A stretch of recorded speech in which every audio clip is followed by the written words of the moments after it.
Cinema industry, Kerala పోలీసుల నేతృత్వంలోని excise అధికారుల బృందం కొచ్చిలో నిర్వహించిన దాడుల్లో సినీ ప్రముఖుల వద్ద హైబ్రిడ్ గంజాయి స్వాధీనమైంది.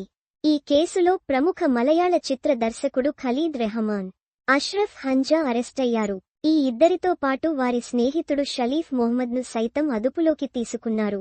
వారి వద్ద నుంచి 1.6 గ్రాముల హైబ్రిడ్ గంజాయిని పోలీసులు స్వాధీనం చేసుకున్నారు. ఈ ఘటన దక్షిణాది చిత్ర పరిశ్రమలో కలకలం సృష్టించింది. సినిమాటోగ్రాఫర్ సమీర్ తాహిర్ అద్దెకు తీసుకున్న కొచ్చిలోని ఒక ఫ్లాట్లో తెల్లవారుజామున 2 గంటల ప్రాంతంలో ఎక్సైజ్ అధికారులు దాడులు జరిపారు. కొచ్చిలోని పూర్వ గ్రాండ్ బే ఫ్లాట్ నంబర్ 506లో గంజాయిని ఉంచినట్లు పోలీసులకు సమాచారం అందింది. ఎక్సైజ్ శాఖ ప్రత్యేక బృందం వెంటనే రంగంలోకి దిగి దాడులు చేపట్టింది. గంజాయిని ఉపయోగించేందుకు సిద్ధమవుతున్న క్రమంలోనే స్వాధీనం చేసుకుని ముగ్గురిని అదుపులోకి తీసుకున్నది. ముగ్గురు చాలా కాలంగా గంజాయిని వినియోగిస్తున్నారని తేలిందని అధికారులు పేర్కొన్నారు.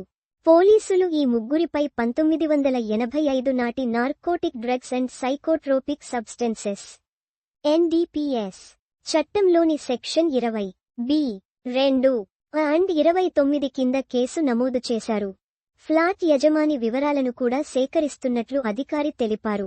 ఖలీద్ రెహమాన్ మలయాళ ప్రముఖ దర్శకుడు. ఆయన అనురాగ కరిక్కిన్వెల్లం, ఉండా, తల్లుమల తదితర హిట్ చిత్రాలను అందించారు. ఆయన ఇటీవల అలప్పుల జింఖానా చిత్రం తెరకెక్కించగా సంచలనం సృష్టిస్తోంది.